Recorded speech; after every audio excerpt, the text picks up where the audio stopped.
opinion. And yeah, it's been a bit surreal, the pre-show chat, unusually. But I think what you're getting used to now is me just coming on, feeling confused after being talked at by Shane and Stephen. So I'll hand you over to them, and I'll take the live chat. So over to Steve. I'm even more confused about what he's going on about now after that. But welcome back, everyone, to the Round 7 review of Super Rugby. Shane, thanks for joining us yet again. Let's have a look at our 6 matches we had going through this weekend. We'll dig straight into it, of course. First match of the weekend was the Hurricanes and the Crusaders. A big match of prospect, this one, and I think many people anticipated this one to be quite the entertainer. But like we expected the Crusaders to be, they were on top of their game already after the tragic events of a couple of weeks ago. George Bridge was a late change the other side, and we'll talk a lot about it before the match, that this is going to be a big change for them, but didn't turn out their way. Jordan come in, and he kicked off the tries after an early 15-minute tussle between the two sides to get the Crusaders off to a good start. Havili pounced on a Hurricanes error to grab the second, and then it was business as usual with our first yellow card of the weekend going to Matt Todd for probably a bit of a talking point about that one, infringing on the quick tap against the Hurricanes. I'm sure we probably have a lot to say about that one, Shane. And then we get a bit of impact coming in from the Hurricanes, and who else to do that but Lau Mape himself, and he cracks into the game before the two sides exchange a couple of penalties towards the end, and it sends the game to half-time, 8 points to 17. The Crusaders in a commanding lead at this state. Into the second half, and it was Douglas who intercepted early to give the Crusaders a great start straight out of the blocks, and then Havili was in for the try. It was 22-8. It was getting a bit ugly here for the Hurricanes, and then Brad Neno finished off a long little passage of Hurricanes penalties against them. That gave the Crusaders an even bigger lead. And full-time, a bit of a thumping, a bit of a walloping, 32-8. The Crusaders back to their best, Shane, against the Hurricanes. Well, I love watching the Crusaders play. They play the purest form of rugby of any club side in this competition, and understandably why. Usually you think New Zealand derbies are very close and not the one-sided nature that other games can bring. But the Crusaders were very clinical in the way they do things, because they know how to do things, whether it's in attack or whether it's in defence, whether it's prolonged periods of defence, and they had some of that as well. The Hurricanes threw a kitchen sink. They didn't throw it far enough. It's just one of those things where you start off your weekend and you want to watch some pure rugby. Have the Crusaders on every Friday night. I urge you, Super Rugby, because they are just great to watch. And if I could say so, you mentioned what I thought about the yellow card. Well, I was on Paul for the post-game show for that, and I do agree it was a yellow card. It was very cynical and out of character for Matty Todd, who should know the laws a lot better than that. You weren't back 10 metres. You did play at TJ, and well, you know, I'm sure 10 minutes wouldn't have bothered you too much. Yeah, it was a bit out of character, wasn't it? Not saying you expect too much from Matt Todd, but I think the best quote I heard at the post of this game was, it was an old sort of thing, but it's that old adage of that a team or a collective of individuals is always going to beat a side that play like individuals. So a collective side over, the superstars, a team of superstars. A superstar team over a team of superstars is the way it's always going to go, and that's what we've seen. With the Crusaders getting up with that win over the Hurricanes to kick off the weekend. And I thought about that match, and when you look back on it now after seeing the full round in play, and you look back at last week where the Waratahs, of course, had that a pretty big win over the Crusaders, and now we go forward to round number 7, and the Waratahs are in action against the Sunwolves. Now, I'm pretty sure we talked about this on the preview, didn't we, Shane, last week, about how what would be better out of anything we could all dream for this weekend than a Sunwolves victory over the big talking Waratahs. Well, we all got our wish, didn't we? And it's a really a lightning start from the Waratahs against a side we normally expect to be quite quick out of the blocks in the Sunwolves. But it was an early try. Nick Phibbs, the eventual benefactor of that one, after a bit of a maul from the Waratahs that got a bit disjointed, fell apart, and Hooper made the eventual breakaway that started them off on a flyer. And then they got up even more with Cameron Clark putting the lead up a couple of tries. And early on looked like, well, this could be the one that the Sunwolves don't actually get into, let alone have a chance of winning it. But that's where they woke up, and it changed the game. A big try-scoring run from Hatting put them into the game, and that kick-started this side. Masurewa grabbed try number 1 soon after that to put the Sunwolves in the lead, and thanks to the boot of Hayden Parker, who's still yet to miss one, he is phenomenal, they went into the break with the lead. 15-17, the Sunwolves led at half-time, and then into the second half was that man we spoke about, Michael Hooper pushing the Waratahs back into the lead, but it was Masurewa who was back in the action, try number 2, to get the lead back to the Sunwolves. And then he did what really put this game into bed. It was his hat-trick third try just a minute later, and that put the Sunwolves in a commanding position. Curly Beale scored late to bring it back with 15 minutes of play, but the Sunwolves, to their credit, held pretty strong for that closing period to pull out their first victory in Australia, 29-31. That was a mammoth result for the Sunwolves. Congratulations to the Sunwolves. They've done what every Queenslander wanted to see. That's point number 1. Point number 2, they deserve to win, and they did. And I'm really, really pleased for them. They are a team. No matter win, lose or draw with the Sunwolves, they are a team. They are a team of fighters. And you got to say, if you've come out of Newcastle with the 4 points, you deserve it. The third thing, I'm an Australian too. So I'm going to tell you, that was awful from the Tars. Absolutely awful, insipid rugby. People are not putting their hand up. Beale should be playing a lot better than that. Mac Mason, who is a very calm individual, it's only his second game of Super Rugby, but he's been in that squad long enough now that he should know the tactics when Foley's out. That's 2.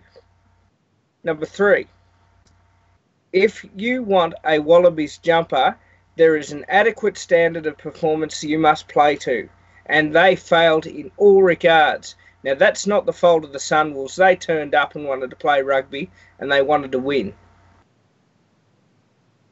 If these players are not performing, they should be put under performance pay standards, because that is rubbish.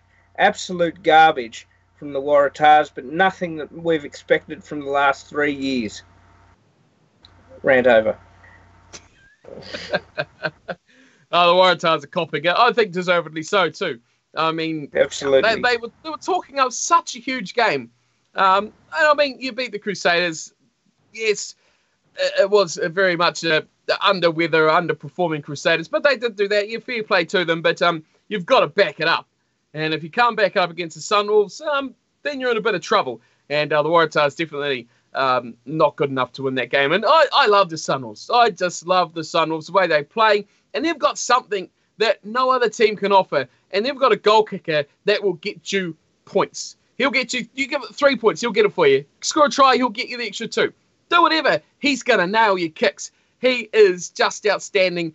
And what he doesn't offer compared to what, say, a Bowden Barrett would give you on the field, he just more than makes up for it. It's just how he controls the game off his boot, off the tee. I'm a huge fan of Hayden Parker, and I just hope, in the future, he does get a good gig somewhere because, boy, he deserves it. He has grown massively so well for the Sunwolves during the last couple of seasons. Make a great All Black. Maybe. I mean, who knows what the number 10 curse at World Cups is going to happen like for Hayden Parker. Could be back again. Better than Stephen Donald, that's for sure. I was going to say, better than the Beaver. Get Hayden Parker out there fishing. Get the white bait nets out, Hayden. Yeah, your time is coming. He'll be playing rugby. He just won't stop. He just won't stop at all. He'll just go straight through. But that is a great win, though, for the Sunwolves. It was an amazing game to watch. And like I said on Twitter, I'm more than happy to lose Super Brew points for that. More than anything. So take them away, Sunwolves. Take them all every single week. I love it. Let's move on. And I noticed the chat there was talking about referees and the Blues. So we're going to continue on that form where the 16-man Blues took on the 15-man Stormers. And this is a messy match. I mean, look at all this rubbish going on by Paul and here about how the Blues are the best streaky New Zealand team. They can't catch them more than 3 phases in a row. It was a messy matchup. The Blues got a bit of the first half, though, but only managed to score 1 try to Talia and a penalty that, put them in the match, I guess, and put them in the lead. The Stormers played much more open than we expected. There was a huge talking point throughout the game, just how they abandoned that driving maul and they looked to play a more open and expansive game, which, if they had a decent ref, they probably would have got away with it. They took any points they could get, and a couple from the tee put them to half-time at 10 points to 6 behind the Blues, who took the lead at the break. The Stormers are into the second half. They dominated for a long time, but they just couldn't put any points on the board. The referee pulled back any little thing he could possibly find, and the Blues, a little red chance back the other way, and they score a pretty decent little try off a little piece of Sonny Bill Williams' miracle offload to Ortidi Black to score it. 69 minutes in, and Dylan Lades, well, poor old Dylan Lades. We saw our second red card of the season so far, and it was a tackle in the air. Obviously, for those who didn't see it, from the try scorer Talia, who took Lades out in the air. It was the way he landed was very, very, very messy, and I don't think anyone would argue that was deserved of a red card. At the end of the game, though, closed out very strangely, especially for the Stormers, with SP Maria missing a sitter of a penalty, pretty much right in front. They would have cut the lead to less than 7, just to 5 points, and really opened it up for the final passage of the game. Didn't get it, and in the end, the Blues took over. Rico Ioane scoring that typical try and put that game to bed. The final score, 24-9. I don't think that really reflects the match that we actually saw between those two sides. Yeah, it was scrappy. It was, and certainly the Blues did make hard work of it, and the Stormers could have done a lot better, in my opinion. Well, you got to say well done to the Blues, 3 in a row, and well done to Leon McDonald too. Yeah. The Blues, as I looked in front of that camera, Steve, when we were previewing it last week, I said the Blues had to win matches against international sides. It would be very important for their confidence, and they have. They've beaten the Stormers, and I think it'll go a long way for their season, particularly the third game they've won in a row now. They got all 5 points with the 3 tries ahead bonus point, which is another big plus, big tick in their favour. Yes, it was a red card. It was, quite rightfully, the way Dylan Lades fell. He was lucky to not break some bones in his neck with that one. But all in all, not the greatest game of rugby I've ever seen. Very scrappy, but well done the Blues. They're fighters. There's a whole new change of attitude that I haven't seen in a long time from this side, and they'll march forward. And well, they got the Tars next week, so they could make it 4. Oh, dearie me. Don't know who I'm going to pick for that one. But yeah, you're right. You got to give it to the Blues. I guess they did what they should. Like the comments have been saying in the chat, the Stormers will be kicking themselves massively. They should have put a lot more effort. There was key points in that game that they just fell off with. They just didn't finish. They just lost those key moments, which in a close game ultimately like it was there, you've got to take those because they're almost like 14-point swings, aren't they? If you don't take it, the other team does. Bang, instead of you getting 7, they got 7, and that just changes the game completely around. A big stat I found from this one, which again gives more credit to the Blues, 167 tackles made, 25 missed, which is say they missed a similar amount of tackles, but the old Stormers only made 88, and they missed 22. So on that whole contrast of things, big work defensively from the Blues, and that told with the Stormers unable to break them down for any tries to go their way. So final score there was the Blues 24-9, and yes, maybe 4 in a row for the Blues going into round 8. Now, it's halfway point of the review. We'll swing over to Paul, who's got some great messages of support for something here to give us. Yes, become a supporter of DrivingMaul. It's in the notes down below. There's a link to patreon.com/DrivingMaul.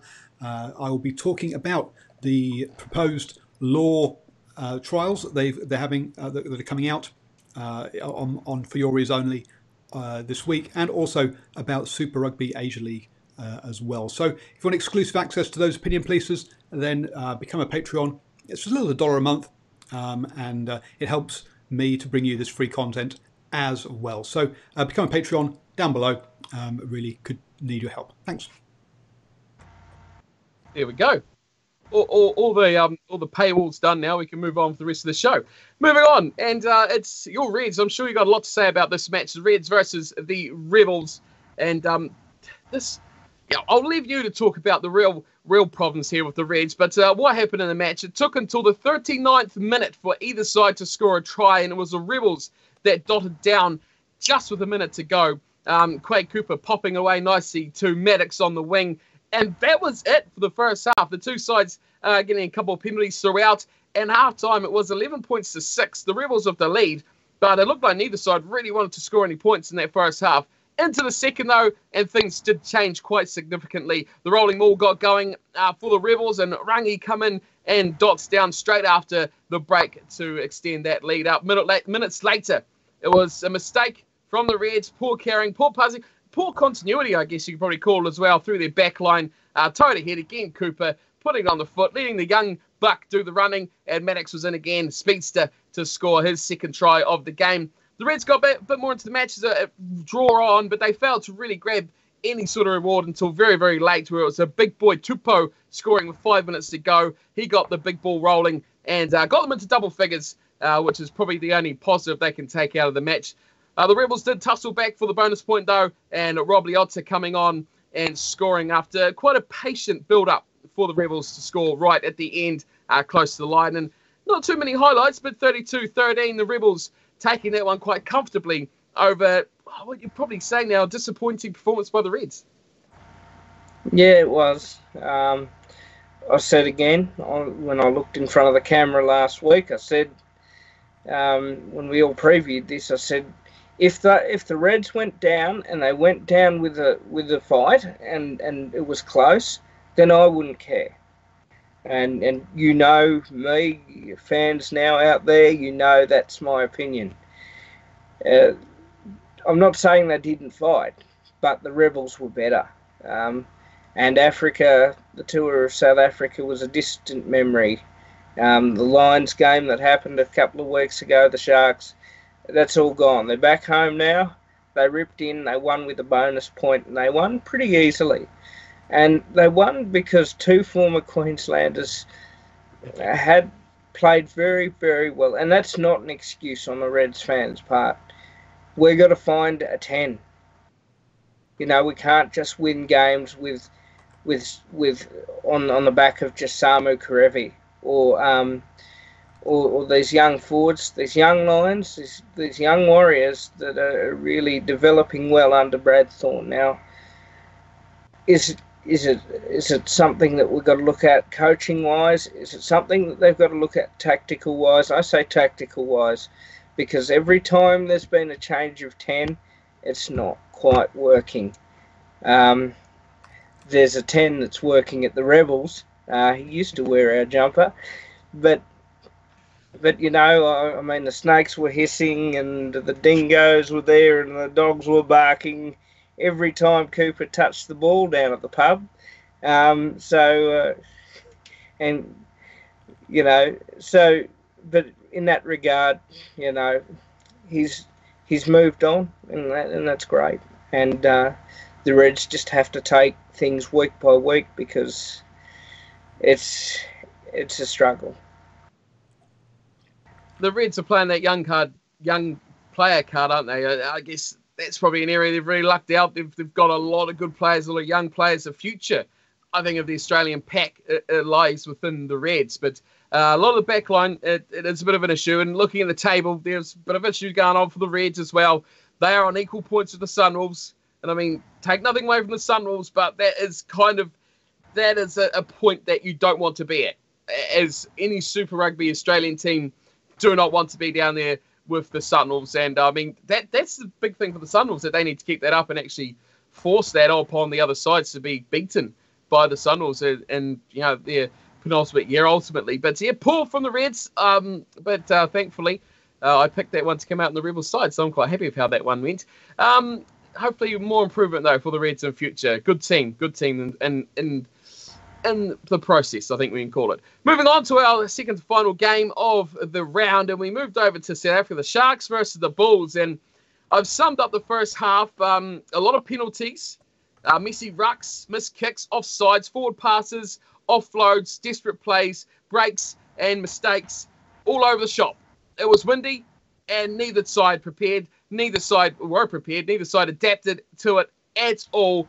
And it was only 2 penalties to Pollard that put the lead for the Bulls in the first half. 2 penalties and 1 for Dupree for the Sharks. And that was it. 3 points to 6 half-time. Don't see that very often, especially, I guess, in South African rugby as well. 6-3, the Bulls took the half-time lead. The second half, though, was sparked into life. Dan Dupree scoring from a big wide overlap off another Bulls error. And there we go. The Sharks were in the game. But then it was a turn for the Bulls as a simple scrum set play bulldozed for Creel straight through the middle of the defensive line. The Bulls were back in front again. And then it got a bit testy. Then it got a bit messy after Shock Brits and Akavan Demirva had a little bit of handbags at dawn, a little bit of fisticuffs in the middle of a ruck. And they both went off for our 3rd and 4th red card of the season. Amazing. We've got this far. We've only 1 red card in the opening round. And now we've got 3 in this one round. So the 2 hookers were gone for the rest of the match, and the game kind of just carried on. It sort of didn't really affect them because they're both in the same boat. Penalties were again the order of the day as many more were exchanged, but it was a try to the Sharks with 9 minutes to go to Estes, and they tied things up at 16 all. And then, like we're seeing a bit of a trend going on here, 78th minute, a massive Bulls scrum demolished the Sharks completely, and right out in front, penalty, step up the man who has really shown a good form this season, Handré Pollard, to seal the deal for the Bulls. 19-16, a close one for the Bulls, get the job done on the road. Well, I quite enjoyed the game, actually. It had some old school type of rugby, which I quite like. Well, I won't quite say it was the game of the round, but I think it was probably the better side of things that I'd seen. 2 teams steeped with great history from the Currie Cup and playing in this Super Rugby derby. Now, we saw a lot of work with the forwards, particularly with the Sharks, as you can expect. And when the Bulls create that opportunity like the Jesse Creel try, you can see how good their backs can really be. Now, I'd like to see that tested against higher level opponents in the New Zealand conference, because if they play that well, they can be very competitive, and I think that's what we want. We want competitive South African sides. Now, the Sharks were a lot better than what they were 3 weeks ago when these sides played. There was only 3 points in this one. It went to the last minute where it was all over by about half time in the previous game. So, a lot of little positives the Sharks can take out of this one. A great deal of positives the Bulls can take out of this one. And let's just hope these 2 sides are competitive for the rest of the season. And you say that, I think that's what the Stormers take the most out of this tour that they're on at the moment. They've played a quite different style of rugby than we're expecting from them. They've played quite expensive, and it's almost like you spoke about it with the Reds. You want them to play and put their heart into it. We're seeing that the Stormers, they're playing this different style. You can see they're giving everything they've got. Previous years when they go on tour, they throw their handbag in really quickly. They're done. They're gone. They're back on the plane 20 minutes into the game. That's it. We're over. Good commitment. I think that is what it's all about. So that's I think Stormers got a bit of a leg up, possibly on these other sides trying to do the same sort of thing. But look at that South African table. It's chaos, isn't it? The Lions are at the top. They only got 1 point lead over the Bulls in second, who only got a 1 point lead over the Sharks, who've only got a 2 point lead over the Stormers at the bottom, in fourth. That is chaos. I mean, if the Stormers could have pulled off that win against the Blues, that could have been a complete switch from fourth to first. That's how tight it is in the South African Conference. So really, really good to see that competitiveness going in there, and the Bulls picking that one up puts them in second, and who knows who's going to take out that pool. The Lions definitely not sure things like they have been in previous years. So really exciting stuff over in the South Africa, which is really good to see. And speaking of over in that South African pool, it is of course the Jaguares who are in fifth there. They were up against the Chiefs in the final match of the round. Now this one was probably, I think, the toughest to pick, and it was the Chiefs who were the better side in the first half as the sides went for the penalties early on, but the Chiefs struck first in scoring the tries with a close scrum. They kept it nice and tight in the forwards before it was Damien McKenzie who sliced and diced through the defensive line to score their first try. Then it was the line-out ball next up for the Chiefs, and it was the master, not the Damien Master, it was the Marty Master who set up a little precise chip into the post, setting up an easy finish for Manu to score their second. And the Chiefs are in control here. They were doing things quite nicely. And to make matters worse for the Jaguares, Marcos Kramer grabbed himself a yellow card. I guess it was a long time coming, that yellow card too. They've been warned, the Jaguares. They just didn't sort it out. And he got dished out the card just before halftime. He was out for the start of the second as well. But the Chiefs are in the lead, commanding performance-wise, but still only 11-point lead at the break, 17 points to 6. The Chiefs grabbed the penalty after the break to extend their lead out to 20 points to 6, but they invited the Jaguares straight back into the game, and they took it with both hands. A great crossfield kick back, put Tukulet in, for the forwards got involved, and they started to take over the game. A try from a consistently big boys running at the line just took its toll on the Chiefs' defence, and Matera finished it off to bring it back very quickly to 2020, and it was game on yet again. Then the Chiefs kept taking the three. They took the lead back with a penalty with 10 minutes to go, but the crossfield kick was working wonders for the Jaguares. This time, Orlando taking toll of it, and that put the Jaguares in the lead 27-23 with only minutes remaining in the game, but it was not done just yet. The Chiefs had that one final chance, a set-piece scrum just a few minutes out from the Jaguares line, and I think very, very poor defensive setting from the Jaguares on this one. It was an easy pick-up off the back, and too easy to manipulate the numbers to give Tahurirangi the overlap, and just a huge blindside he had too. He had all the room in the world, and just too easily set him up to put him in the corner and steal the win of the Jaguares, and big question marks over how they got away with that. But 30 points to 27, the Chiefs get out of jail. Not the first time this season, but they are starting to build their season up now after a terrible start. Well, if anything, you got to give credit to the Jaguares for playing some fantastic rugby in that second half and really making a great game of it. The Chiefs got out of jail. That's the honest point. If they didn't charge down that kick with about 2 minutes left and score that try, they would have lost the game. I really think that but it is good to see, though, the Chiefs winning, playing some good rugby, being a bit more consistent than what they had been. They probably blew their lead, and they will have to work on some of their defensive aspects, because you can't just go and lead 20-6 if you're a New Zealand side and then start to blow aspects of your lead and then lose the lead momentarily. But, you know, good game to finish the round. You know, the Argentinians, they love to play rugby at home. They've got a very good side. They are very competitive despite the loss. You know, in years past, we would have said this is over by half-time, turn off the television screens. Well, we're not doing that anymore. Argentina's not an easy place. Well done to the Chiefs for getting the win. But, you know, and starting their season again after the struggles they had. So, but, yeah, look, they'll have to realise you can't blow leads like that. You've got to keep being consistent.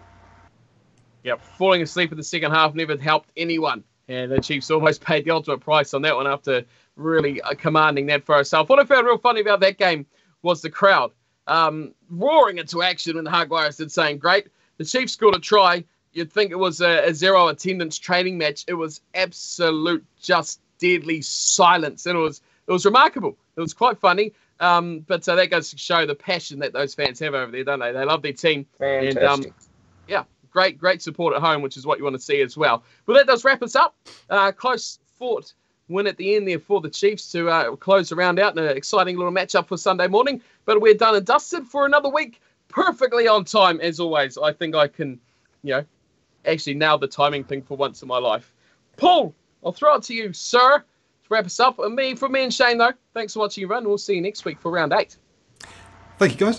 Flipped over the camera picture there too quickly. I'm sorry about that. For those of you watching the recording, don't forget you can subscribe up there to make sure you get all the shows. I'll be back tomorrow night with Ashwin and Stephen, not Steve, who's been the host tonight, to talk about the Rugby Chat show. Down there is how you become a Patreon or support the channel. As I said, get access to the exclusive content. And also support these, keep me bringing you these shows for free. And then over there are 2 videos that the artificial intelligence here at YouTube says you'll enjoy. So give them a watch. Thank everyone who's been on the show live with me in the chat room. It's been a blast as always.